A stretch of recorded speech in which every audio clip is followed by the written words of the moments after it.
Welcome to 95 news ప్రతిక్షణం ప్రజాక్షేమం కోసం. ముందుగా పేపర్ వార్త కార్యక్రమానికి స్వాగతం.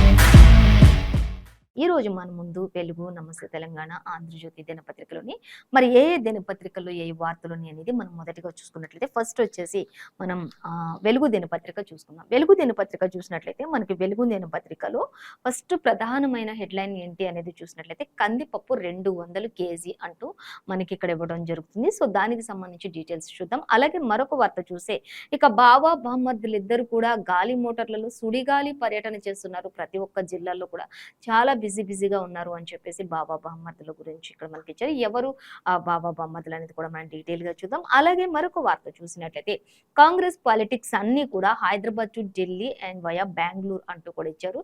ఇవన్నీ కూడా పార్టీ వ్యవహారాలన్నీ అన్ని కూడా డికే శివకుమార్ సారథ్యంలోనే, ఆయన యొక్క కనుసన్నల్లోనే ఇవన్నీ కూడా జరుగుతూ ఉన్నాయి అనేది కూడా మనకి క్లియర్ గా ఇచ్చారు. ఇటు డికే శివకుమార్, రాహుల్ గాంధీ, రేవంత్ రెడ్డి ముగ్గురు కూడా మరి ఇక్కడ ఉన్నారు. సో వాళ్ళకి సంబంధించినటువంటి డీటెయిల్స్ అన్ని కూడా చూద్దాం. మరి కాంగ్రెస్ లో చేరికలు అన్ని కూడా మరి డికే శివకుమార్ సారథ్యంలోనే, ఆయన కనుసన్నల్లోనే కీలకంగా జరుగుతూ ఉన్నాయి అనేది కూడా మనకి క్లియర్ గా ఇచ్చారు. సో వాటికి సంబంధించి డీటెయిల్స్ చూద్దాం. అలాగే మహిళా బిల్లుకు రాష్ట్రపతి ఆమోదం తెలిపింది అంటూ కూడా మనకి ఇవ్వడం జరుగుతుంది. సో దానికి సంబంధించి కూడా మనం క్లియర్ గా డీటెయిల్స్ చూద్దాం. అలాగే మరొక వార్త చూసి అప్పట్లో జమిలీ ఎన్నికలు లేవు అంటూ కూడా ఇక్కడ ఒక వార్త అయితే మనకి ప్రధానంగా ఇచ్చారు. సో చూద్దాం. ప్రధాని వస్తే కేసీఆర్ ఎందుకు రారు అంటూ కూడా ఇక్కడ కిషన్ రెడ్డి కూడా క్వశ్చన్ చేస్తున్నారు. ప్రధాని వస్తే కేసీఆర్ ఎందుకు రారు అంటూ కూడా మరి కిషన్ రెడ్డి, కేంద్ర మంత్రి కిషన్ రెడ్డి క్వశ్చన్ చేస్తున్నారు. ఎందుకు రారు, ఎక్కడికి రారు, అభివృద్ధి ప్రోగ్రాంలు అన్నింటికీ కూడా రాని సీఎం అంటూ తెలంగాణకు అవసరమా, అభివృద్ధికి సంబంధించినటువంటి ప్రోగ్రామ్స్ ఎక్కడ పెట్టినా కూడా ప్రధాని వస్తే కనీసం సీఎం కేసీఆర్, మరి అలాంటి వ్యక్తి కేసీఆర్ సీఎం గా ఉండడం అవసరమా రాష్ట్రానికి అంటూ కూడా ఆయన క్వశ్చన్ చేస్తున్నటువంటి పరిస్థితి. సో దానికి సంబంధించి కూడా మనం డీటెయిల్ గా చూద్దాం. అలాగే మరొక వార్త చూస్తే విశాఖ ఇండస్ట్రీస్ కు నగదు చెల్లించండి అంటూ ఒక వార్త. అలాగే పాక్ లో ఆత్మాహుతి దాడులు 58 వరకు మృతి చెందినట్లుగా తెలుస్తుంది అంటూ మనకి ఇక్కడ ఇచ్చారు. సో దీనికి సంబంధించి ఆత్మాహుతి దాడులకు సంబంధించి పాకిస్తాన్ కి సంబంధించి మనం డీటెయిల్ గా చూద్దాం. 58 వరకు చెందినటువంటి మృతుల సంఖ్య, ఇంకా చాలా మంది కూడా మరి గాయపడినటువంటి వారు కూడా ఉన్నారు. వారికి సంబంధించినటువంటి డీటెయిల్స్ కూడా చూద్దాం. ములుగు అభివృద్ధి ఫండ్స్ ములుగు అభివృద్ధికి ఫండ్స్ అనేవి ఎందుకు ఇస్తలేరు అనేది కూడా మనకి ఇక్కడ ఒక వార్త అయితే ఇచ్చారు. సో చూద్దాం. దానికి సంబంధించి బాలుడి హత్య కేసులో దోషికి ఉరిశిక్ష పడుతుంది అనేది కూడా ఇచ్చారు. మహబూబాబాద్ జిల్లా కోర్టు సంచలనమైన తీర్పును వెల్లడించినట్లుగా తెలుస్తుంది. న్యాయ దేవతకు బాలుడి తల్లిదండ్రులు పాలాభిషేకం చేశారు అనేది కూడా మనకి ఇక్కడ ఇచ్చారు. సో బాలుడిని చంపినటువంటి ఆ ఘటనలో ఆ యొక్క వ్యక్తికి మరి ఉరిశిక్ష, దోషి ఎవరైతే ఉంటారో దోషికి ఉరిశిక్ష వేశారు. సో న్యాయ దేవతకు తల్లిదండ్రులు, బాలుడి యొక్క తల్లిదండ్రులు పాలాభిషేకం చేశారు అనేది కూడా ఇచ్చారు. సో వాటికి సంబంధించి కూడా మనం డీటెయిల్స్ చూద్దాం. అలాగే ఫస్ట్ మనం ప్రధానంగా చూసుకున్నట్లయితే కందిపప్పు విషయానికి వచ్చినట్లయితే దిగుబడులు అంటే నిరుడితో పోలిస్తే మాత్రం రెట్టింపైన ధరలు అని చెప్పుకోవచ్చు. లాస్ట్ ఇయర్ కంటే ఇప్పటికీ కందిపప్పు మీద చాలా ధరలు ఎక్కువగా పెరుగుతూ ఉన్నాయని తెలుసుకోవచ్చు. అది ఎందుకు అనేది చూస్తే రాష్ట్రంలో తగ్గినటువంటి ఉత్పత్తి కారణంగానే ఈ యొక్క కాస్ట్ అనేది కూడా పెరిగిపోయింది. నిత్యావసరాల ధరలన్నీ కూడా విపరీతంగా రోజు రోజుకి పెరుగుతూ ఉన్న నేపథ్యంలో సామాన్య ప్రజలపై అధిక భారం పడుతుంది అని కూడా చెప్పుకోవచ్చు అనేది కూడా మనకి ఇచ్చారు. అలాగే దిగుమతులపైనే ఎక్కువ మరి రాష్ట్రంలో తగ్గినటువంటి ఉత్పత్తి దిగుమతులపైనే ఆంక్షలు కూడా విధించారు. అలాగే రీటైల్ మార్కెట్లలో కిలో కందిపప్పు చూసుకున్నట్టయితే 200కు చేరింది. సూపర్ మార్కెట్లలో, మాల్స్లలో ఇంకో 20 రూపాయలు ఎక్కువగానే అమ్ముతూ ఉన్నారు అనేది కూడా తెలుస్తుంది. ఇంకా మాల్స్ కావచ్చు, సూపర్ మార్కెట్స్ లో కావచ్చు, ఇలాంటి వాటిలలో ఇంకా ఒక 20-30 రూపీస్ ఎక్కువగానే ఉంది అంటూ చెప్తూ ఉన్నారు. కానీ చూసుకున్నట్లయితే రిటైల్ షాప్లలో మాత్రమే 200 ఉంది. మిగతా వాటిలో ఎక్కడైనా కూడా 200 పై మాటగానే ఉంది అని చెప్పుకోవచ్చు. సో మొత్తంగా ఇప్పుడు దిగుబడులు అవన్నీ తగ్గడం వల్లనే, దిగుమతులపైన ఆంక్షలు ఉండడం వల్లనే ఇవన్నీ కూడా పెరుగుతూ ఉన్నటువంటి పరిస్థితి నెలకొంది అనేది మనకి క్లియర్ గా ఇచ్చారు. అలాగే మరొక వార్త చూస్తే బావ బామ్మర్దుల సుడిగాలి పర్యటనలు అంటూ మనకి ఇచ్చారు. ప్రచారంలో కేటీఆర్, మంత్రి హరీష్ రావు ఇద్దరు కూడా బిజీగా ఉన్నారు అనేది మనకి ఇక్కడ ఇచ్చారు. హెలికాప్టర్లలో, గాలి మోటార్లలో సుడిగాలి పర్యటన చేస్తున్నారు. ప్రతి ఒక్క జిల్లాకు కూడా ఎలక్షన్ సమీపిస్తున్న ఈ మూమెంట్ లో కాబట్టి ఇద్దరు మంత్రులు కూడా చాలా మరి 100 కోట్ల మరి ప్రారంభోత్సవాలు, శంకుస్థాపనలు కూడా చేస్తున్నారు. ఇంకా శంకుస్థాపనలు, ప్రారంభోత్సవాలు పనులన్నిటికి 100,00,00,000 పనులకు చేస్తూ ఉన్నారు అంటూ కూడా మనకి ఇక్కడ ఇచ్చారు.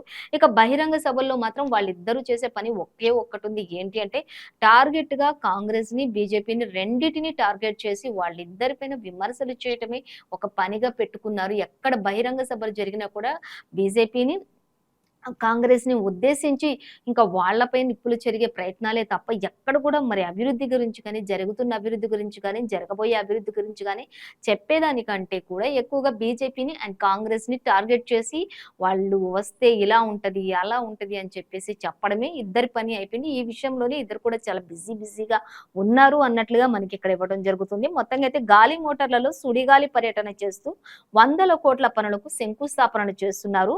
ఇంకా అలాగే ఇప్పుడు ఎలక్షన్ మూవ్‌మెంట్ కాబట్టి ఎన్నికలు సమీపిస్తున్న వేళ ఇవన్నీ కూడా వాళ్ళు చేస్తూ ఉన్నటువంటి పరిస్థితి నెలకొంది అనేది కూడా మనకి ఇక్కడ క్లియర్‌గా ఇచ్చారు. ప్రతి ఒక్క మరి ప్రారంభోత్సవానికి కూడా అధిక సంఖ్యలో అక్కడ అందరూ కూడా మహిళలకు ఎక్కువ ప్రాధాన్యత ఇస్తున్నటువంటి పరిస్థితిని అక్కడ చెప్తూ ఉన్నటువంటి పరిస్థితి కూడా మనం గమనించొచ్చు. ఇక మంత్రి హరీష్ రావు అయితే ఇంకా ప్రతి సభలో కూడా కేటీఆర్ కావచ్చు, హరీష్ రావు కావచ్చు ఇద్దరు కూడా కాంగ్రెస్ నేతల్ని కావచ్చు, ఇటు బీజేపీ నేతలు కావచ్చు ఇంకా రెండిటి గురించి మాత్రం విపరీతమైన ఇటు అధికార, ప్రతిపక్ష రెండిటిని కూడా మరి కేంద్ర ప్రభుత్వంతో సహా రెండిటిని కూడా అన్నిటిని ఎత్తి చూపటం ప్లస్ వాళ్ళు చేస్తున్న ప్రతి పనిని కూడా కించపరచడం. ఏ అభివృద్ధి చేశారు, ఏం చేశారు, రాష్ట్రానికి ఏం నిధులు ఇచ్చారు, ఏం చేశారు, ఎంత చేశారు అంటూ కూడా తెలంగాణ రాష్ట్రం వచ్చిన తర్వాత ఎన్ని హాస్పిటల్స్ అవుతున్నాయి, ఎంతమందికి ఉద్యోగాలు ఇస్తున్నాం, ఇంకా కేంద్రం నుంచి ఎటువంటి సహాయం లేకపోయినా కూడా రాష్ట్ర ప్రభుత్వం ఎంతగా ముందుకు తీసుకువెళ్తూ ఉంది అంటూ కూడా ఇంకా ప్రపంచ దేశాలన్నీ కూడా తెలంగాణ వైపు చూసే విధంగా మరి ఇప్పుడు ధాన్యం విషయంలో కావచ్చు అన్నిట్లలో కూడా మనం ప్రతి దేశానికి కూడా ఎగుమతులు చేసేవారిగా ఉన్నాం అంటూ కూడా మరి ఇక్కడ చెప్పడం జరుగుతుంది. అలాగే ఇంకా మనం చూసినట్లయితే ఇప్పుడున్నటువంటి ప్రస్తుత పరిస్థితిలో కూడా తెలంగాణ 9.5 ఏళ్లలో ఎన్నో అభివృద్ధి పనులు, కార్యక్రమాలు చేశాం. ఇంకా 100,00,00,000 పనులు కూడా ఇప్పుడు శంకుస్థాపనలు చేస్తున్నాం. మళ్ళీ అధికారంలోకి వస్తే మళ్ళీ మెట్రో స్టేషన్స్‌ని కూడా ఇంకా పెంచుతామంటూ కూడా చెప్పడం ప్రతి దగ్గర జరుగుతుంది. సో, మొత్తంగా అయితే ఎక్కువగా అంటే వాళ్ళు మాట్లాడే ఎక్కువగా భారీ బహిరంగ సభలు ఎక్కడ జరిగినా కూడా మెయిన్ వాళ్ళు చెప్పేది అంటే టార్గెట్ చేసేది అంటే ఎక్కువ కాంగ్రెస్‌ని ఉద్దేశించి, బీజేపీని ఉద్దేశించి విమర్శలు చేయటమే ఒక లక్ష్యంగా పెట్టుకున్నారు అనేది మాత్రం మనకి క్లియర్‌గా ఇక్కడ వెలుగు దినపత్రికలకు మనకి మెన్షన్ చేశారు చూడొచ్చు. అలాగే మరొక వార్త మనం చూసినట్లయితే కాంగ్రెస్ పాలిటిక్స్ అన్ని కూడా హైదరాబాద్ టు ఢిల్లీ వయా బెంగుళూరు అంటూ మనకి ఇక్కడ ఇవ్వడం జరుగుతుంది. పార్టీ వ్యవహారాలన్నీ కూడా డీకే శివకుమార్ కనుసన్నల్లోనే కొనసాగుతూ ఉన్నాయి అనేది కూడా ఇచ్చారు. అంటే ఇప్పుడు షర్మిల కూడా పార్టీలో విలీనం అవుతూ ఉన్నారు. దానికి సంబంధించి అన్నీ కూడా ఆయననే చూసుకున్నారు. ఇప్పటివరకు ప్రతి ఒక్కరు కూడా పార్టీలో విలీనం అవుతూ ఉన్నారు. అవన్నీ కూడా ఆయన కనుసన్నల్లోనే జరుగుతున్నాయి. చేరికల నుంచి మేనిఫెస్టోల దాకా కూడా అన్ని విషయాల్లో కూడా డీకే శివకుమార్ కనుసన్నల్లోనే ప్రతి ఒక్కటి కూడా జరుగుతుంది అంటూ ఆయన చెప్పినట్లే అన్నీ కూడా జరుగుతూ ఉన్నాయి అనేది మనకి క్లియర్‌గా ఇచ్చారు. అలాగే ఇంకా షర్మిల ఎపిసోడ్ నుంచి పొంగిలేటి, జూపల్లి, తుమ్మల చేరిక దాకా ప్రతి ఒక్కటి కూడా ఆయన కనుసన్నల్లో ఆయన మాట ప్రకారమే నడుస్తూ ఉన్నాయి అనేది కూడా మనకి ఇక్కడ ఇచ్చారు. ఇక కర్ణాటకలోని కాంగ్రెస్ గెలుపు తర్వాత డీకేకు పెరిగినటువంటి ప్రాధాన్యత అనేది కూడా మనకి ఇక్కడ క్లియర్ గా మెన్షన్ చేశారు. సో ఇంకా చూసినట్లయితే రేవంత్ సహా సీనియర్లతోనూ కూడా మంచి సంబంధాలు కలిగి ఉన్నారు డీకే శివకుమార్ అంటూ కూడా మనకి ఎంతో చక్కగా మెయింటైన్ చేశారు ఇక్కడ. ఇంకా అలాగే అందరితో కూడా ఎంతో మమేకమవుతూ ప్రతి ఒక్కరితో కూడా ఆయన కలిసిమెలిసి ఆచితూచి ముందుకు వెళ్తున్నట్టుగా కనిపిస్తుంది. ఇంకా పార్టీని ముందుకు నడిపించే విధానంలో కానీ, పార్టీని బలోపేతం చేసే విధంగా కానీ, అందరినీ చేరికలు చేసుకోవడం విషయంలో కానీ, ఇంకా ఇప్పుడు ఈవెన్ షర్మిల కూడా ఈరోజు పార్టీలో విలీనం అవుతూ పార్టీలో చేరికలు జరుగుతున్నాయంటే కేవలం ఆయన మాట ప్రకారమే. అలాగే ఇంకా అందరూ కూడా జూపల్లి ఇంకా చాలా మంది కూడా మరి ఇంకా తుమ్మల, పొంగులేటి వీళ్ళందరూ కూడా మొత్తం ఈ ఎపిసోడ్స్ అన్నీ కూడా ఆయన ద్వారానే జరుగుతూ ఉన్నాయి అనేది మనకి క్లియర్‌గా ఇచ్చారు. మొత్తంగా అయితే కర్ణాటకలో కాంగ్రెస్ గెలుపు తర్వాత అయితే డీకే శివకుమార్‌కి ప్రాధాన్యత పెరిగింది. అత్యంత ప్రాధాన్యత పెరిగింది అని చెప్పుకోవచ్చు. ఇంకా రేవంత్ రెడ్డి కూడా సహా సీనియర్‌లందరితో కూడా ఆయన ఎంతో మంచి సత్సంబంధాలు కలిగి ఉన్నారు అనేది కూడా తెలుస్తుంది. ఇంకా అలాగే హైదరాబాద్‌లో సీడబ్ల్యూసీ సమావేశాలు నిర్వహణలో కూడా ఆయన కీ రోల్ పాటించారు అనేది కూడా మనకి ఇక్కడ ఇచ్చారు. ఇంకా చూస్తే తెలంగాణ ఎన్నికలకు పార్టీ అధికారికంగా ఇన్ఛార్జిల డీకే అంటూ కూడా ఇచ్చారు. అనధికారిక ఇన్ఛార్జిల డీకే ఉంటారు అని కూడా మనకి ఇక్కడ ఇవ్వడం జరుగుతుంది. సో ఇంకా మరిన్ని డీటెయిల్స్ కూడా మనకి దీనికి సంబంధించి ఇచ్చారు. అయితే అది మనకి 4th పేజీలో మెన్షన్ చేశారు. చేరికల్లో మాత్రం మొత్తం ఆయనే కీలకంగా ఉన్నారు అనేది కూడా మనకి ఎంతో చక్కగా ఎంతో క్లియర్ గా మనకి వెలుగు దినపత్రికలో ఇచ్చారు. చూడొచ్చు. అలాగే మరొక వార్త చూసి ఇక మహిళా బిల్లుకు రాష్ట్రపతి ఆమోదం అంటూ ఇచ్చారు. మహిళా రిజర్వేషన్ బిల్లు చట్టపరంగా మారింది అంటూ కూడా చెప్పడం జరుగుతుంది. ఇప్పటికే లోక్‌సభ, రాజ్యసభ ఆమోదం పొందిన తర్వాత ఈ బిల్లును శుక్రవారం రాష్ట్రపతి ద్రౌపది ముర్ము కూడా ఆమోదించారు అనేది కూడా మనకి క్లియర్‌గా అంటే నిన్నటికే ఆమోదించేశారు అనేది కూడా ఇవ్వడం జరుగుతుంది. ఇంకా అంటే అంతకుముందు చట్టపరంగా మారింది. ఇక అప్పటికే లోక్‌సభ, రాజ్యసభ కూడా ఆమోదం తెలిపింది. ఇంకా నిన్న రీసెంట్‌గా మాత్రం ఇంకా రాష్ట్రపతి ద్రౌపది ముర్ము కూడా ఆమోదించినట్లుగా తెలుస్తూ ఉంది అంటూ నిన్నటికి సంబంధించి కూడా మనకి క్లియర్ గా ఇవ్వడం జరుగుతుంది. అలాగే ఇంకా మనం చూస్తే దీంతో బిల్లు చట్ట రూపం దాల్చింది అనేది కూడా మొత్తంగా అయితే ఇక ప్రెసిడెంట్ అమెరికా ద్రౌపది ముర్ము కూడా ఆమోదించిన తర్వాత చట్టపరమనే బిల్లు రూపుదాల్చింది అనేది మనకి క్లియర్ గా ఇచ్చేశారు. సో మహిళా బిల్లు ఆమోదం ఇంకా క్లియర్ అయినట్లే అంటూ మనకి ఇవ్వడం జరుగుతుంది. అలాగే మరొక వార్త మనం చూసినట్లయితే ఇంకా ప్రధాని వస్తే కేసీఆర్ ఎందుకు రారు అంటూ కేంద్ర మంత్రి కిషన్ రెడ్డి క్వశ్చన్ చేస్తున్నారు. అంటే అభివృద్ధి పనులకు సంబంధించి ప్రతి ప్రోగ్రామ్ కి కూడా అసలు సీఎం అనేవాళ్ళు రానే రావట్లేదు. తెలంగాణ రాష్ట్ర సీఎం కేసీఆర్ ప్రధాని వచ్చి అక్కడ అభివృద్ధి పనులకు సంబంధించినటువంటి కార్యక్రమాలు ఆ ప్రోగ్రామ్స్ అన్నిటిని చూసుకుంటున్నప్పుడు ఆయనే రావట్లేదు. అసలు తెలంగాణకి ఇలాంటి సీఎం అవసరమా అంటూ క్వశ్చన్ చేస్తున్నారు కేంద్ర మంత్రి కిషన్ రెడ్డి. అలాగే ఇంకా చూద్దాం డీటెయిల్స్ అన్ని కూడా. రాష్ట్రానికి కేంద్రం 9 ఏళ్లలో 9 లక్షల కోట్లు ఇచ్చింది. రాష్ట్రానికి ఇప్పటికే 9 ఏళ్లలో 9 లక్షల కోట్లు కేంద్రం నుంచి వస్తే ఏం చేసింది రాష్ట్ర ప్రభుత్వం అంటూ కూడా ఆయన క్వశ్చన్ చేస్తూ ఉన్నారు. ఇంకా దీనిపై చర్చకు సిద్ధంగా ఉన్నారా రాష్ట్ర సర్కార్, సీఎం కేసీఆర్ అంటూ ఆయనకి సవాల్ విసురుతున్నారు కేంద్ర మంత్రి కిషన్ రెడ్డి. మరి మీరు ఏం అభివృద్ధి చేశారు? ఎక్కడ చూసినా ఎప్పుడు చూసినా నిధులు కేంద్రం నుంచి ఇవ్వలేదు, అంతా మేమే చేసాం, మేమే చూసుకుంటున్నాం, సొంత నిధులతో చేస్తున్నాం అని చెప్తూ ఉన్నారు. రాష్ట్రానికి 9 ఏళ్లలో 9 లక్షల కోట్ల రూపాయలని కేంద్ర ప్రభుత్వం ఇచ్చింది. మరి దీనిపై చర్చకు సిద్ధంగా ఉన్నారా మీరు అంటూ కూడా కేంద్ర మంత్రి కిషన్ రెడ్డి క్వశ్చన్ చేస్తూ ఉన్నారు. అలాగే ఇంకా మనం చూస్తే కేసీఆర్ కు BJP state chief Kishan Reddy సవాల్ విసిరారు ఈ విషయంలో. రేపు పాలమూరుకు మోదీ, 3న నిజామాబాద్ కు, కానీ ఆయన ఏ ప్రోగ్రాం పెట్టినా కూడా సీఎం కేసీఆర్ రారు. అలాంటి సీఎం అసలు రాష్ట్రానికి అవసరమా? ప్రధానే వస్తున్నారు, ఆయన ఎందుకు రారు అంటూ కూడా ఆయన క్వశ్చన్ చేస్తున్నారు. ప్రతి విషయంలో కూడా ఆయనతోటి చర్చకు మేము సిద్ధంగా ఉన్నాం, కేసీఆర్ నువ్వు సిద్ధంగా ఉన్నావా అంటూ కూడా ఆయన సవాల్ విసురుతున్నారు. దీనికి సమాధానం చెప్పాలి అంటూ కూడా ఆయన క్వశ్చన్ మార్క్ పెట్టి మరి అడుగుతూ ఉన్నారు. సో వీటికి సంబంధించి ఇంకా మరిన్ని డీటెయిల్స్ కూడా మనకి 5th పేజీలో ఇచ్చారు, గమనించవచ్చు. అలాగే ఇక మరొక వార్త చూద్దాం. ఇప్పట్లో జమిలీ ఎన్నికలు లేవు అంటూ కూడా మనకి ఇక్కడ ఇచ్చారు. ఇక లా కమిషన్ వర్గాలు వెల్లడించాయి అనేది కూడా. జమిలీ ఎన్నికల నేపథ్యంలో కొన్ని పార్టీలన్నీ కూడా సందిగ్ధంలో ఉన్నాయి. సో దానికి సంబంధించి ఇప్పుడైతే మనకి ఒక క్లియరెన్స్ వచ్చేసింది అని చెప్పుకోవచ్చు. జమిలీ ఎన్నికలు అయితే ఇప్పట్లో ఉండవు అనేది క్లారిఫికేషన్కి వచ్చేసింది. అలాగే ఇంకా మనం చూస్తే 2029లో జరిగే ఛాన్స్ ఉండొచ్చు ఒకవేళ జమిలీ ఎన్నికలు అనేది కూడా మనకి జస్ట్ ఒక డౌట్ మాత్రం ఇచ్చారు ఇక్కడ. ఒకవేళ కొనసాగొచ్చు 2029లో అనేది ఇచ్చారు. ఇక 1 నేషన్ 1 ఎలక్షన్ పై కొనసాగుతున్నటువంటి కసరత్తులు, 1 నేషన్ 1 ఎలక్షన్ అనే దానిపైన కూడా ఇప్పుడు కసరత్తులు నిర్వహించారు అనేది కూడా మనకి ఇక్కడ ఇవ్వడం జరుగుతుంది.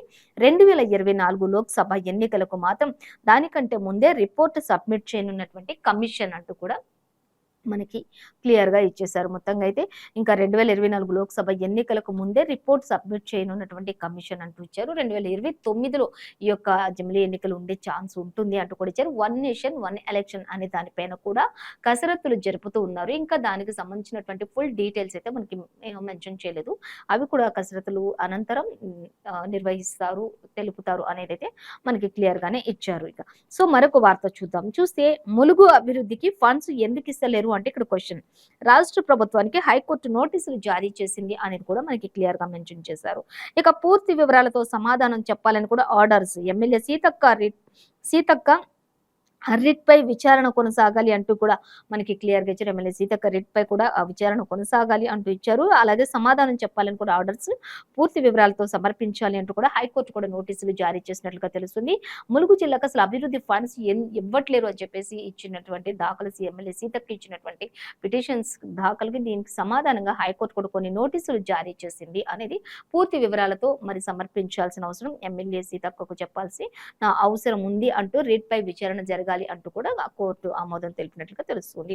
ఇంకా నోటీసులు పంపించినట్లుగా తెలుస్తుంది. అయితే మరిన్ని డీటెయిల్స్ దీనికి సంబంధించి అయితే ఈ ఫండ్స్ అభివృద్ధికి అంటే ములుగు జిల్లా అభివృద్ధికి ఫండ్స్ ఎందుకు ఇస్తలేరు అనే దానికి సంబంధించి ఇంకా పూర్తి డీటెయిల్స్ అన్ని కూడా మనకి 4th పేజీలో ఇచ్చారు.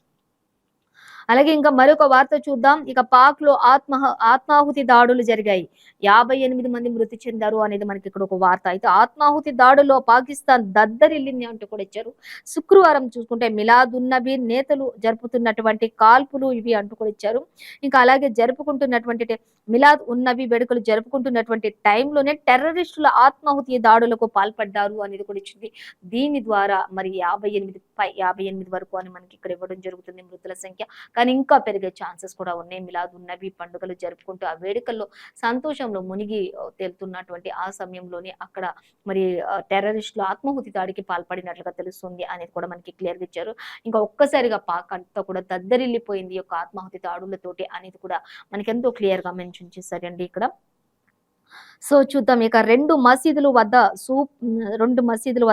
సూసైడ్ బాంబర్లు పెట్టుకుని తమకు తాముగా పేల్చుకున్నారు అంటూ కూడా ఇచ్చారు. ఈ ఘటనల్లోని చూసుకుంటే 58 చనిపోగా మరో 112 మందికి పైగా కూడా గాయపడ్డారు. వారిలో అనేక మంది పరిస్థితి కూడా విషమంగా ఉన్నట్లుగా కూడా తెలుస్తుంది. ఒక్కసారిగా అక్కడ అంతా కూడా మరి గందరగోళ వాతావరణం అనుకోవచ్చు, భయానకమైన వాతావరణం అనుకోవచ్చు మనం ఇక్కడ.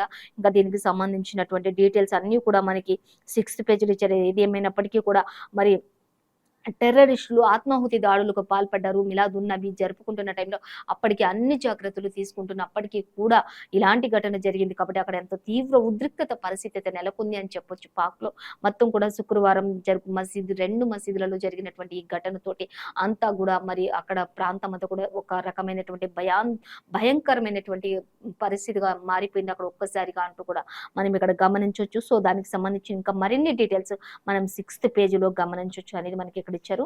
సో అలాగే మరొక వార్త చూద్దాం. ఇక బాలుడి హత్య కేసులో కూడా దోషికి ఉరిశిక్ష అంటూ ఇచ్చారు. ఇక న్యాయ దేవతకు బాలుడి యొక్క తల్లిదండ్రులు పాలాభిషేకం కూడా చేశారు అనేది కూడా మనకి ఇక్కడ క్లియర్ గా మెన్షన్ చేశారు. చూద్దాం. మహబూబాబాద్ జిల్లా కోర్టు సంచలనం తీర్పిచ్చింది అంటూ ఇచ్చారు. న్యాయ దేవతకు బాలుడి తల్లిదండ్రులు పాలాభిషేకం చేస్తున్నారు అనేది కూడా మనకి ఎంతో క్లియర్ గా ఇచ్చారు. ఇంకా బాలుడిని కిడ్నాప్ చేసి ఇంకా హత్య చేసిన ఉదంతం ఇది అంటూ కూడా మహబూబాబాద్ జిల్లాకు సంబంధించినటువంటి విషయం అంటూ ఇచ్చారు. న్యాయ దేవత ఇచ్చినటువంటి మంచి తీర్పుకి వారు పాలాభిషేకం చేస్తున్నటువంటి పరిస్థితి కూడా కొనసాగుతూ ఉంది.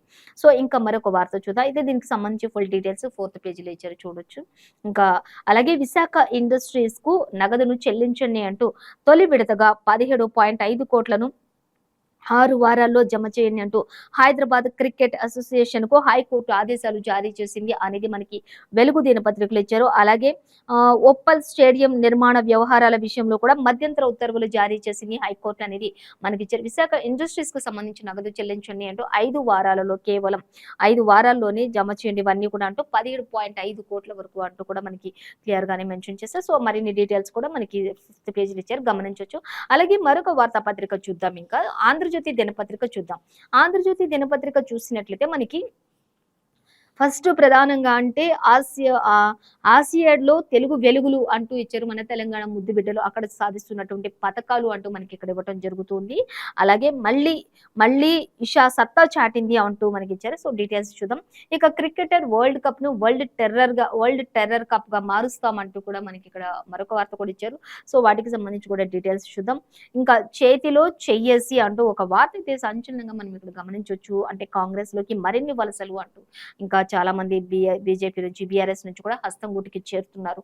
చాలా మంది ఇంతకు ముందు అందరూ కూడా హస్తం గూటి నుంచి ఇతర పార్టీలోకి చేరికలు జరిగాయి. అలాంటి వాళ్ళందరూ కూడా ఇప్పుడు ఒక్కసారిగా మళ్ళీ అందరూ కూడా తమ సొంత గూటికి చేరుతున్నారు. చాలా మంది బీజేపీలో బీఆర్ఎస్ రెండిట్లో కూడా మరి సంతృప్త నేతలుగా కొనసాగుతూ ఉన్నటువంటి వారు కూడా లేకపోలేదు. అటువంటి వారందరూ కూడా మళ్ళీ ఇప్పుడు తమ సొంత గూటికే చేరుతున్నారు అంటూ కూడా ఒకరొకరు కలుసుకొని అందరూ కూడా కరచాలనం చేసుకుంటూ ఎంతో సంతోషంగా మళ్ళీ తమ సొంత గూటికి చేరుతున్నామని ఆనందాన్ని వ్యక్తపరుచుకుంటున్నటువంటి పరిస్థితి కూడా మనం చూడొచ్చు ఇక్కడ. ఇక బెంగళూరులోని కర్ణాటక డిప్యూటీ సీఎం డికే శివకుమార్ ను కలిసినటువంటి మోత్కుపల్లి నరసింహులు అంటూ కొడిచారు. వారిద్దరు కూడా ఒకరికొకరు చేతిలో చేసుకొని వారు ఎంతో చక్కగా ఆనందంగా మాట్లాడుకుంటున్నటువంటి పిక్స్ కూడా మనకి ఇక్కడ ఇచ్చారు. సో అవి కూడా మనం గమనించవచ్చు. ఇంకా దానికి సంబంధించిన మరిన్ని డీటెయిల్స్ కూడా ఇప్పుడు చూద్దాం మనం.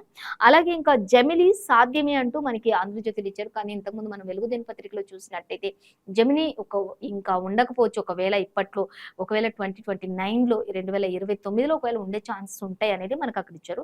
కానీ ఇక్కడ ఆంధ్రజ్యోతిలో చూసినట్లయితే 2024లో ఉండే అవకాశం అయితే లేదు. కానీ జమిలీ అనేది ఒకటి సాధ్యమే, ఒకవేళ చేయొచ్చు కూడా అనేది ఒక డౌట్‌గా మెన్షన్ చేశారు. సో, చూద్దాం దానికి సంబంధించి కూడా. మహిళా బిల్లుకు రాష్ట్రపతి ముర్ము ఆమోద ముద్ర వేశారు అంటూ ఇక చట్టపరంగా ఆమోదించబడింది. మహిళా బిల్లు అనేది కూడా ఇప్పటికే రాజ్యసభ, లోక్సభ అన్నీ కూడా ఆమోదించాయి. సో, నిన్న శుక్రవారం ఇంకా ద్రౌపది ముర్ము ప్రెసిడెంట్ కూడా రాష్ట్రపతి కూడా ఆమోదించటంతోటి, ఆమోద ముద్ర వేయటంతోటి ఇంకా చట్టపరమైంది ఇంకా అనేది కూడా మనకి క్లియర్‌గా ఇచ్చారు. ఫోక్సోకు సడలింపు అంటూ కూడా ఒక క్వెషన్ మార్క్ పెట్టారు. సో, డీటెయిల్స్ అయితే చూద్దాం మనం. అలాగే ఇంకా మనం చూసి ఫస్ట్ వచ్చేసి చూసినట్లయితే ఆసియాడ్‌లో తెలుగు వెలుగులు అనే దానికి సంబంధించి డీటెయిల్స్ చూస్తే మళ్ళీ ఇషా సత్తా చాటింది. ఆమెకు మరో 2 పతకాలు. టెన్నిస్‌లో సాకిత్‌కు రజకం లభించింది. ఇక బాక్సర్ నిఖత్ సిమిస్‌కు మోడల్ ఖాయం అంటూ ఇచ్చారు. పారిస్ ఒలింపిక్స్ బెర్త్ కైవసం చేసుకున్న మన తెలంగాణ బిడ్డ అంటూ కూడా మనకి ఇక్కడ ఇచ్చారు. మళ్ళీ ఇషా సత్తా చాటింది ఆసియాలో అనేది కూడా మనకి ఇక్కడ క్లియర్‌గా మెన్షన్ చేశారు. అలాగే ఇక క్రికెట్ వరల్డ్ కప్‌ను వరల్డ్ టెర్రర్ కప్‌గా మారుస్తామంటూ చూసి అహ్మదాబాద్‌కు ఖలిస్తానీ జెండాలతోటి ముట్టడిస్తామంటూ కూడా 6 ఫర్ జస్టిస్ అధిపతి పన్ను హెచ్చరిక చేశారు. కేసు నమోదు కూడా చేశారు దీనిపై అంటూ కూడా ఇచ్చారు. సో, దీనికి సంబంధించిన డీటెయిల్స్ అయితే మనకి సెకండ్ పేజ్‌లో ఇచ్చారు, గమనించొచ్చు. ఇక అలాగే మరొక వార్త చూస్తే చేతిలో చెయ్యేసి అనే దానికి సంబంధించి చూస్తే బెంగళూరులో కర్ణాటక డిప్యూటీ సీఎం డీకే శివకుమార్ ని కలిసినటువంటి మోత్కపల్లి నరసింహులు అనేది ఇద్దరు కూడా కలిసి ఎంతో చక్కగా ముచ్చటిస్తూ ఉన్నారు. చేతిలో చెయ్యేసి కాంగ్రెస్ లోకి మరిన్ని వలసలు. ఇక బీజేపీ బీఆర్ఎస్ నుంచి హస్తం గుటికి చేరుతున్నటువంటి అనేక మంది వలసలు అంటూ కూడా ఇచ్చారు. ఇక పార్టీ మార్పుపై ఆలోచిస్తానంటూ సన్నిహితుల వద్ద రాజగోపాల్ రెడ్డి కూడా వ్యాఖ్యలు చేసినటువంటి పరిస్థితి కొనసాగుతుంది. డీకే శివకుమార్ ను కలవడానికి వచ్చినటువంటి మోత్కపల్లి అలాగే తుంగతుర్తి నుంచి పోటీకి ఆసక్తి చూపిస్తున్నట్లుగా కూడా ఇక్కడ కొంత మేటర్ నడుస్తుంది అనేది కూడా మనకి ఇక్కడ ఇచ్చారు. ఇక కాంగ్రెస్ లో చేరేందుకే ఎమ్మెల్సీ కసిరెడ్డి కూడా మొగ్గు చూపుతున్నారు. కాంగ్రెస్ లో చేరడానికి ఎమ్మెల్సీ కసిరెడ్డి కూడా అంటూ మనకి ఇక్కడ ఇవ్వడం జరుగుతుంది. అలాగే ఫలితం ఇవ్వని కేటీఆర్ బుజ్జగింపులు అంటూ కూడా ఇంకా కేటీఆర్ చాలా వరకు బుజ్జగించారు పార్టీలోనే ఉండడానికి, బీఆర్ఎస్ లోనే ఉండడానికి. అయినప్పటికీ కూడా ఆయన బుజ్జగింపులు ఏవి కూడా అక్కడ ఫలించలేదు అన్నట్లుగా మాత్రం మనకి క్లియర్ ఇచ్చారు. ఖచ్చితంగా కాంగ్రెస్ లో చేరేందుకే ఎమ్మెల్సీ కసిరెడ్డి మొగ్గు చూపుతున్నారు అంటూ కూడా మనకి ఇక్కడ ఇవ్వడం జరుగుతూ ఉన్నటువంటి పరిస్థితి కొనసాగుతుంది. సో, అలాగే మరొక వార్త చూస్తే కాంగ్రెస్ లో మరో ప్రజాకర్షక పథకం అంటూ ఇచ్చారు. ప్రతి విద్యార్థికి కూడా ఉచితంగా ఇంటర్నెట్ అంటూ కూడా మనకి ఇవ్వడం జరుగుతుంది. సో, చూద్దాం దానికి సంబంధించి డీటెయిల్స్ చూస్తే ఆటో డ్రైవర్లకు కూడా ప్రత్యేక పథకం. టీపీసీసీ ఎన్నికల మేనిఫెస్టో కమిటీలో నిర్ణయం తీసుకుంటున్నారు అనేది కూడా మనకి ఇక్కడ ఇచ్చారు. అలాగే ఇక్కడ డీటెయిల్స్ అయితే 13లో చూడొచ్చు. ఇంకా మంత్రి హరీష్ రావు కూడా చెప్తున్నారు కాంగ్రెస్ బీజేపీకి దిమ్మ తిరిగేలా మేనిఫెస్టో ఉండబోతోంది అంటూ కూడా ఇక్కడ మరి హరీష్ రావు కూడా చెప్తూ ఉన్నారు. సో, ఏం చెప్తున్నారని చూస్తే ముఖ్యమంత్రి కేసీఆర్ త్వరలో శుభవార్త చెబుతారు తెలంగాణ రాష్ట్ర ప్రజలందరికీ కూడా. అటు బీజేపీకి ఇటు కాంగ్రెస్ కి దిమ్మ తిరిగిపోతుంది ఆ యొక్క మేనిఫెస్టో చూస్తే అన్నట్లుగా కూడా మనకి ఇక్కడ మంత్రి హరీష్ రావు కూడా చెప్తూ ఉన్నారు. అలాగే చూద్దాం కాంగ్రెస్ కి 40 నియోజకవర్గాల్లో అభ్యర్థులే లేరు అసలు అంటూ కూడా చెప్తూ ఉన్నారు. అలాగే ఇంకా చూస్తే రాష్ట్రానికి గ్యారంటీ అలాగే వారంటీ కేసీఆర్ అంటూ కూడా మంత్రి హరీష్ రావు ఎద్దేవా చూస్తూ మాట్లాడారు. రాష్ట్రానికి గ్యారంటీ అయినా వారంటీ అయినా సీఎం కేసీఆర్ తప్ప ఇంకా వేరేది ఏది లేదు అంటూ కూడా ఆయన చెప్తున్నారు. ఖచ్చితంగా కాంగ్రెస్ కి బీజేపీకి దిమ్మ తిరిగేలాంటి మేనిఫెస్టోని రూపొందిస్తున్నాం త్వరలోనే అందరికీ కూడా రాష్ట్ర ప్రజలందరికీ కూడా శుభవార్త చెప్పబోతున్నటువంటి సీఎం కేసీఆర్ అంటూ కూడా మనకి ఇక్కడ చెప్తూ ఉన్నటువంటి పరిస్థితి. అలాగే మరొక వార్త చూస్తే ఇంకా 2024లో జమిలీ సాధ్యమే అంటూ ఉండే అవకాశం జమిలీ అనేది సాధ్యమే కానీ 2024లో అయితే ఉండే అవకాశం లేదు. ఇంకా 2029లో పెట్టేందుకు కసరత్తు చేస్తున్నారు అనేది అయితే మనకి యాజ్ గా వెలుగులో ఆంధ్రజ్యోతిలో కూడా సేమ్ యాజ్ గా ఇచ్చారు. ఇక తొలి దశలోనే లోక్సభ శాసనసభలకు కూడా ఆ తర్వాత దశలో స్థానిక సంస్థలకు అంటూ ఇచ్చారు. న్యాయ కమిషన్ వర్గాలన్నీ కూడా వెల్లడించాయి ఈ విషయాన్ని అనేది మనకి క్లియర్ గానే మెన్షన్ చేశారు. అలాగే ఇంకా మనం చూస్తే వాటికి సంబంధించిన డీటెయిల్స్ అయితే మనకి ఇంకా సెకండ్ పేజీలో ఇచ్చారు చూడొచ్చు. జమిలీ ఎన్నికలకు సంబంధించినటువంటి డీటెయిల్స్. ఇక మహిళా బిల్లుకు రాష్ట్రపతి ముర్ము ఆమోద ముద్ర వేశారు అనేది కూడా మనకి ఇచ్చారు. ఇక ఫోక్సోకు సడలింపు అంటించారు. 16 ఏళ్లు దాటిన బాలికల విషయంలో న్యాయస్థానాలకు విచక్షణాధికారం అంటూ మనకి ఇవ్వడం జరుగుతుంది. చూద్దాం ప్రస్తుతం నిందితుడికి 20 ఏళ్లు కనీస శిక్ష ఉంటుంది. ఆమె పరోక్ష అంగీకారం ఉందని భావిస్తే ఒకవేళ నిందితుడికి శిక్షపై కోర్టు వెసులుబాటు ఉంటుంది. మార్పులకు న్యాయ కమిషన్ ఆలోచన చేసే అవకాశం కూడా ఉంటుంది. 18 ఏళ్లలోపు బాలికలతో సెక్స్ అనేది నేరమే అంటూ కూడా ఇచ్చారు. ఆ తర్వాత ఆమె కనుక ఆ మౌలిక విషయాల్లో కనుక ఏం మార్పు లేదు. 18 ఏళ్ల బాలికల్ని ఏ విధమైనటువంటి బలవంతానికి పాల్పడినప్పటికీ అది మాత్రం ఖచ్చితంగా నేరంగానే పరిగణిస్తారు అంటూ కూడా చెప్తున్నారు. దాంట్లో మాత్రం ఎటువంటి మార్పులైతే లేవు అని చెప్తూ ఉన్నారు. ఇంకా మనం చూస్తే ఠాణాల్లో కూడా దశల వారీగా ఈ ఈ యొక్క ఈ యొక్క ఎఫ్ఐఆర్‌లు కూడా కొనసాగుతాయంటూ కూడా మనకివ్వడం జరుగుతుంది. సో, వీటికి సంబంధించి ఇంకా మరిన్ని డీటెయిల్స్ అయితే మనకి పేజ్ సెకండ్‌లో ఇచ్చారు, గమనించొచ్చు. ఇంకా చూద్దాం. అలాగే ఇక మరొక వార్త ఇంతకుముందు మనం చెప్పుకున్నాం. ఇంకా బాలుడి ఉసురు తీసినోడికి ఉరి శిక్ష అనేది మనకిక్కడ ఇచ్చారు. ఇక మానుకోటలోని అంబేద్కర్ విగ్రహం ఎదుట క్షీరాభిషేకం చేస్తున్నటువంటి దీక్షిత తల్లిదండ్రులు బాలుడి ఉసురు తీసినోడికి ఉరి శిక్ష. మహబూబాబాద్ జిల్లా కోర్టు తీర్పు సంచలనం కలిగించింది. అలాగే 3 ఏళ్ల పాటు సాగిన విచారణ ఆ తర్వాత ఇప్పుడు ఎట్టకేలకు ఉరి శిక్ష విధించింది అనేది మనకిక్కడ ఇచ్చారు. కిడ్నాప్ చేసి డబ్బు డిమాండ్ చేయాలనే పథకంతో చేసినటువంటి సాగర్ అంటూ ఆ సాగర్ అనే వ్యక్తి కిడ్నాప్ చేసి డబ్బు డిమాండ్ చేయాలనుకున్నాడు. కానీ ఎట్టకేలకు మరి అది ఉరి శిక్ష పడిపోయే వరకు వచ్చేసింది. ఇంకా 9 ఏళ్లు బాలుడిపై అపహరణ చేసి గొంతు నిలిమి మరి హత్య చేసిన ఘటన చోటు చేసుకుంది. ఇంకా ఆ విషయంలో కోర్టు సంచలన తీర్పునిచ్చింది. కాబట్టి తల్లిదండ్రులు ఎంతో హర్షం వ్యక్తం చేస్తూ ఉన్నారు అనేది మనకి ఇక్కడ ఇచ్చారు. అలాగే ఇక మరొక వార్త చూసినట్లయితే మనం కాంగ్రెస్ వస్తే స్కామ్‌లే అంటూ కేటీఆర్ చెప్తున్నారు. కాంగ్రెస్ వచ్చిందంటే ఇక మొత్తం స్కామ్‌లే. అదే కేసీఆర్ వచ్చారంటే అన్ని స్కీములే అంటూ చెప్తూ ఉన్నారు. చూద్దాం ఇక దానికి సంబంధించి. ఇక మళ్ళీ బీఆర్ఎస్ వస్తేనేమో స్కీములుంటాయి. కాంగ్రెస్ వస్తేనేమో స్కాములుంటాయి. ప్రజలారా గమనించండి అంటూ కూడా చెప్తూ ఉన్నారు కేటీఆర్. అలాగే ఇంకా ఇంతకుముందు మనం చెప్పుకున్నాం, ఎక్కడ సభ పెట్టినా, భారీ బహిరంగ సభలు పెట్టినా మంత్రి హరీష్ రావు కావచ్చు, కేటీఆర్ కావచ్చు, ఇంకా కేవలం కాంగ్రెస్, బీజేపీలే లక్ష్యంగా చేసుకొని వాళ్ళని విమర్శించడమే ముఖ్య లక్ష్యంగా పెట్టుకున్నారు వాళ్ళు అనేది కూడా మనం ఆల్రెడీ చెప్పాము. సేమ్ యాజ్ ఇట్ ఈస్‌గా అలాగే ఇక్కడ కూడా ఇచ్చారు. ఇంకా కాంగ్రెస్ అంటే కన్నీళ్లు, బీఆర్ఎస్ అంటే సాగునీళ్లు అంటూ మనకి కేటీఆర్ చెప్పడం జరుగుతుంది. కాంగ్రెస్ అంటే స్కాము, ఆహ్, స్ కేసీఆర్ అంటే స్కీము, బీఆర్ఎస్ అంటే స్కీము అంటూ కూడా మనకి ఇక్కడ ఇవ్వటం జరుగుతుంది. ఇక బీఆర్ఎస్ అంటే సాగునీళ్లు, కాంగ్రెస్ అంటే కన్నీళ్లు. అలాగే ఓట్ల వేటకు బయలుదేరినటువంటి మాయగాళ్ళు ప్రధాని మోదీ, అలాగే రాహుల్ అంటూ కూడా చెప్పడం జరుగుతుంది. ఇక ఆయన మహబూబ్ నగర్‌కి వచ్చినా చేసేదేమీ లేదు అంటూ చెప్తున్నారు. పిఆర్ మొత్తంగా ఎక్కడ ఎవరు వచ్చి చేసినప్పటికీ కూడా వాళ్ళు ఎవరు ఏం చేసినా, అక్కడ ఎవరికి ఏం చేసినా ఏం జరిగేది ఏమీ లేదు. రాబోయే రోజుల్లో మళ్ళీ తెలంగాణలో రాష్ట్ర సీఎం అంటే కేసీఆర్ అంటూ కూడా ఎంతో ధీమా వ్యక్తం చేసినటువంటి పరిస్థితి అయితే మనం గమనించవచ్చు. సో ఈ రోజు మనం ఏ పేపర్‌లో చూసినా కూడా మనకి యాజ్ ఇట్ ఈస్‌గా జమిలీ ఎన్నికలు, కాంగ్రెస్‌లో చేరికలు, ఇంకా మన తెలుగు వాళ్ళు సాధిస్తున్నటువంటి పథకాలు ఇతర దేశాల్లో ఇలా రకరకాలు ఇంకా ఇంకా నిత్యావసర సరుకుల ధరలు పెంపు, ఇవన్నీ కూడా సేమ్ యాజ్ ఇట్ ఈస్‌గా ఇచ్చారండి. సో ఇదండి ఇవాల్టి పేపర్ వార్త కార్యక్రమం విశేషాలు. మరో పేపర్ వార్త కార్యక్రమంతో మళ్ళీ రేపు కలుసుకుందాం. అంతవరకు చూస్తూనే ఉండండి 95 న్యూస్.